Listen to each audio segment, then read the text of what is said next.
I'm Gil, this is Burkland Gardens.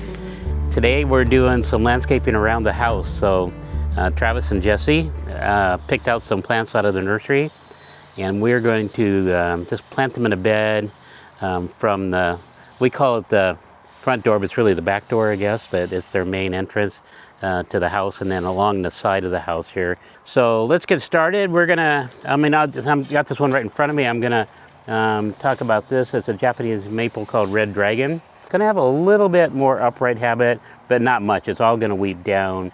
So it might have a little more height, but not a lot. All season habit, nice and dense.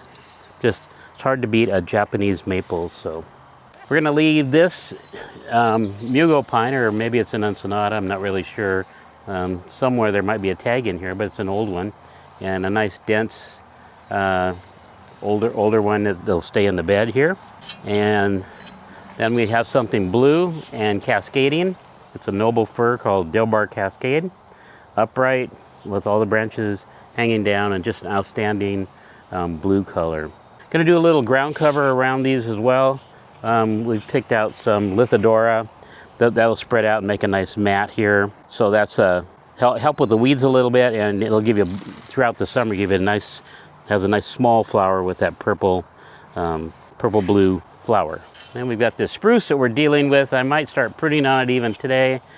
We want to bring it back a little bit so we have enough room to get through right here. But I'm looking at the trunk, seeing what we can do with it. There was some talk of maybe removing it, but I think it's just such a nice specimen. So this is the bed closest to the door, and we've got some Japanese forest grass. It might be a little too hot for it here, but we're gonna try it, and we're gonna try a few clumps around here. A little more Lithidora.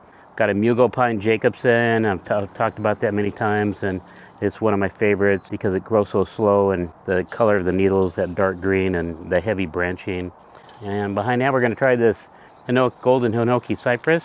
Again, it's a little bit of a hot spot here. It's been in the sun, and it hasn't burned. We're gonna give it a try here, but it'll be a nice contrast with the colors. That's why I like conifers so much, the contrast of colors and sizes that you get. Another Lithidora, and then a Cahoots icebreaker. I usually just say icebreaker, but officially it is Cahoots icebreaker. Korean fir, and just a nice outstanding flat one, so that'll eventually fill in this space right here slowly over a period of many years. And then we're going to mulch this, probably use bark, and Travis and Jesse have decided to go with the mini pebbles, so it's a nugget type bark, and that'll dress it up and hold the moisture and help to keep the weeds down. So I'm going to leave the plant a little bit high so that the bark can come up around it. These roots aren't too compact here, so I'm just going to scratch them a little bit. These have some rice holes on it. That's for weed control at the nursery. And we're going to leave it that high, and we'll bring the mulch to it. A little bit of foot pressure to compact a little bit and get the air out of that soil. This ground is nice and soft. Travis tilled it up a little bit. I don't think he got this deep, so it's kind of, the wet weather keeps the ground soft. Oh, there's some roots.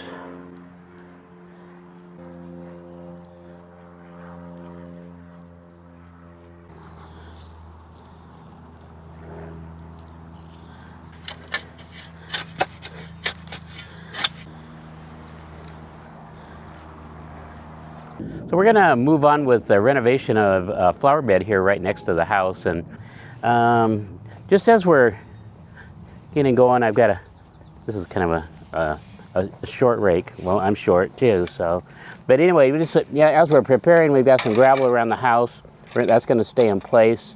That's gonna continue on. The gravel's gonna continue on, I believe, right there. But before we're gonna mulch this, and we'll talk about the mulcher in just a moment, but we're just going to lightly grade this out, get the lumps out of the soil, and make it a little more even.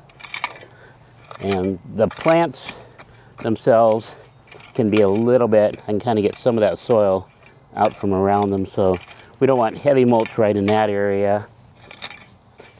This spruce, lost track of the name, it's a Norway spruce, really an old one, probably going to keep it, and we've got a few tools leaning against it, but we may remove some of this branching and just clean it up, but it's a gorgeous tree.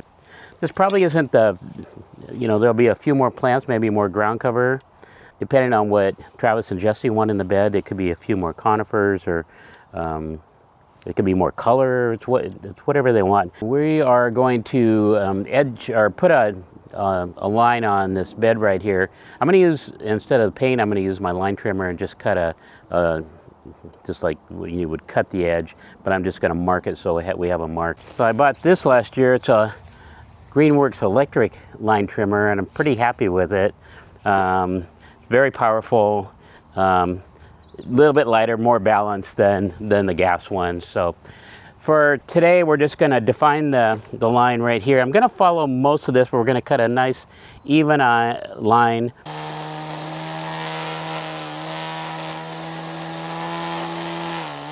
I don't know how it's going to show up, but I've carved a little line out here that it makes a visual to see, so you can see where the bed line is going to be. So this is a steel spade with a steel handle, King of Spades. This is a D-handle one. They make the long handle one. I've used these for years, and they work well for this, for a lot of different things. You go at a little bit of an angle, it'll cut well. You don't have to go an inch or two deep there. Then what I do is come behind it with Maddox and grub out what I just did as far as defining that line. I was expecting it to be not as much sod back in this area, but the dirt has covered up the sod, so we got quite a bit of roots in that area. So this is kind of working with your tools. The Maddox is well used, handles a little bit loose. This is a lightweight one. They make them really heavy as well, but I like these light ones. They're easy to handle, and you don't have to swing it way over your head as a rule, just grubbing like that, but you can use leverage as well. This will take a little bit of time, but I just wanted to show you what I'm doing, and I've created that line.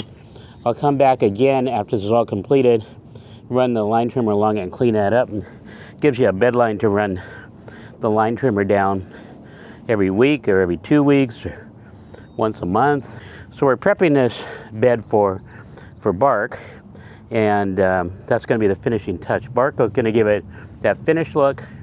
It's also going to retain moisture, going to help keep weeds down, and I'll show you the type of bark that I'm using. It's a little mini pebble that we'll show you here in just a minute. Just raking the soil back away from that bed line and smoothing it out a little bit. There's some gravel in this, and it's more the crushed type gravel. It doesn't really hurt the plants. So, and it's just in this area right here. And the same for the lawn. It's not going to be an issue as far as the lawn wanting to grow into it. So now we're going to set the rocks. We've got 2 rocks.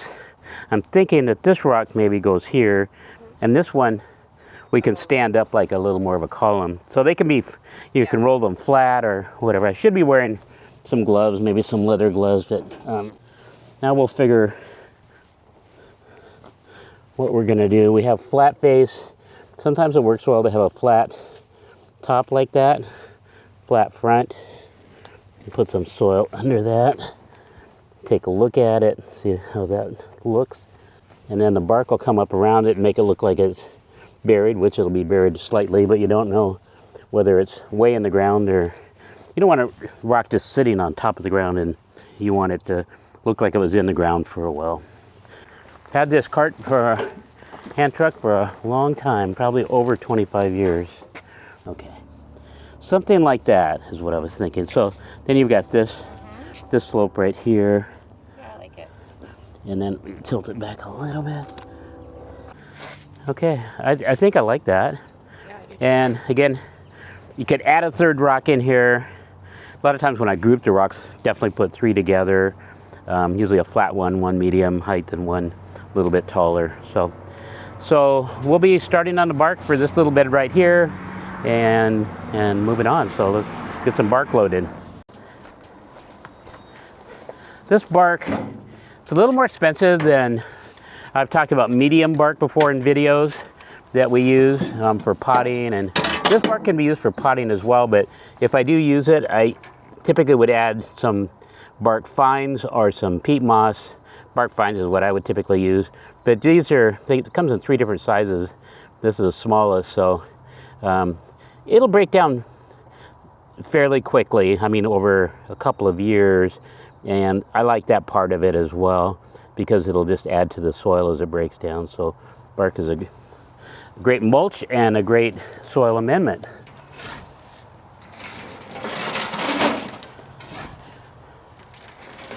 A lot of times I just dump this and then smooth it out, but the bed's so small here, I'm just going to work with the pitchfork right off the wheelbarrow and place it. Pitchfork can do some of the grading as well instead of the rake, and then finish it off with a leaf rake. This is my favorite bark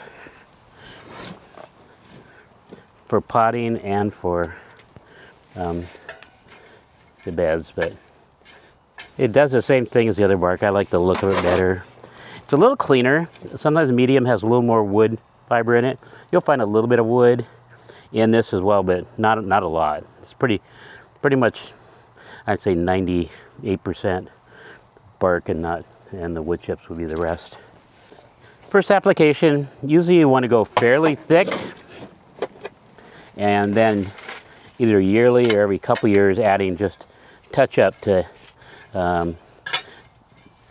as the bark decomposes, you would add a little bit more and freshen it up. It's going to change color slightly as well.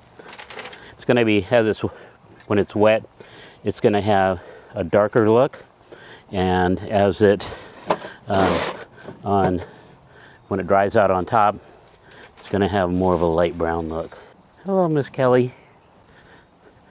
Well, the bed isn't totally filled up, and we didn't use even multiple ground covers. This will fill in this whole area. This will be a nice tall plant. The maple will fill in the area over there. So everything will fill in eventually. So it's, I think we don't need to pack it full of things. I'm going to grab a spring rake. So the leaf rake or a spring rake. And you can use the front and or the back of the rake to do the final grading, smoothing out of the bark. And right now I'm using the back. And you can do this from time to time. It kind of freshens up the bark when you're doing your maintenance too, if you come along and do this. And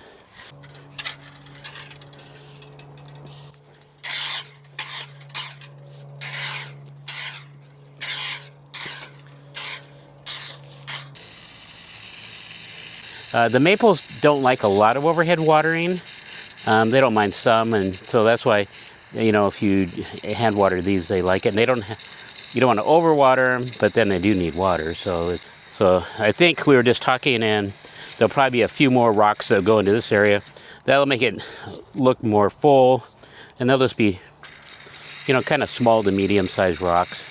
This is a nice rock. It's got a little bit of a green tone to it. Rocks in the Puget Sound area always darken up, even if they're bright green. I have 100 ton of rock at my house that I put in when we built it, and it was bright green, and now it's just weathered to, you know, where it's collected the moss, just the northwest weather. Well, we're going to go over and look at the other bed that I said. It's not quite finished, but you get the idea. We're just having fun at the nursery these days, and you know, growing plants and enjoying plants. Okay, so we're going to finish the video with this bed here. Before we look at that, I just want to say thanks for your comments. I do read them, and I'm not able to get into the back end quite yet.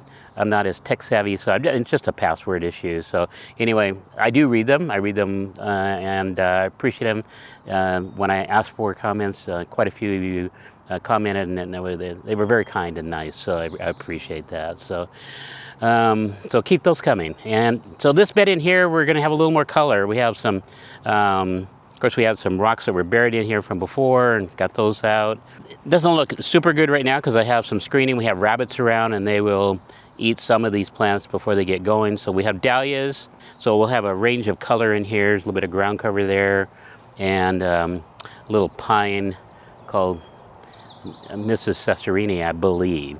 And then we're going to have some gold daisy-like flowers called Rudbeckia goldstrum. I just want to mention this little plant right here. It is, it's a variegated plant, and it's a horseradish. One thing about this horseradish, if you plant it in your garden, it'll be there forever because the tubers will break off and just a little piece will grow. So I guess the main thing I was looking to talk about is just getting a bed edge on this right here.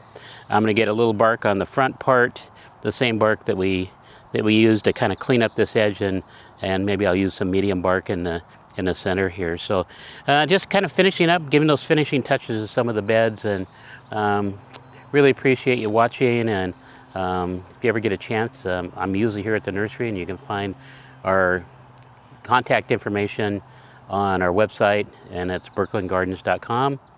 And that phone number, you can't text on that number there, but it will connect directly to my cell phone. So if you live in the area, love to have you visit. So I don't keep open hours. It's just too difficult with me, but I'm usually here. So if you plan to visit, if you can get a hold of me through the website, that's the easiest way right now. So until next week, we'll see you later. Thanks.